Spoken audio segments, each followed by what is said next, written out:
My Balladeer, Part 2, written and read by Margarida Brei.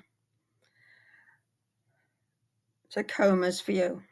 With a heart squeezed with pain and my breath raggedy, in a tear-stained face I walked endlessly, blindlessly. Disorientated, I asked myself, I've been out here in the darkness, with shadows all around. Where was I? Reciting Kenny Shepherd, I asked why was I on the streets in a thunderous rainstorm. Then the memory hit me like a sledgehammer.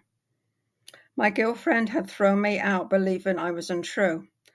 Reaching into my pocket, I gasped with horror. It was no longer there. Where had I lost it? Surely not walking around mindlessly. Doubtless it had fallen out of my pocket when my girlfriend had thrown me out. I shook my head to straighten my thoughts. My whole world turned upside down before I had time to show her the engagement ring, which I had hopefully lost in her apartment. Why didn't she understand that I loved her and would never cheat on her? I loved her so purely that I found myself singing, "You're in my heart, you're in my soul, you're my breath when should I grow old."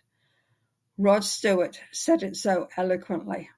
Even though I was drenched and lost, I walked on, endeavoring to make sense of everything. Why had she thrown the words at me? Incorrigible, flirt, two-timer, skirt chaser, seducer, I wondered. I tried to think, but it was as though the cold had seeped into my brain and froze it. I turned for home, hoping that a good night's sleep would clarify my thoughts. Exhausted but now dry and warm, I stumbled into bed and slept like one of the dead. I woke, then choked with the remembrance that she thought me a cheater because I spoke to a few women. She could not understand that it was no more than me being friendly.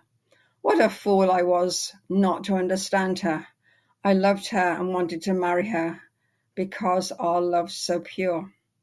I dressed hurriedly, determined to apologize for my insensitive nature, and determined to tell her, "You're simply the best, better than all the rest."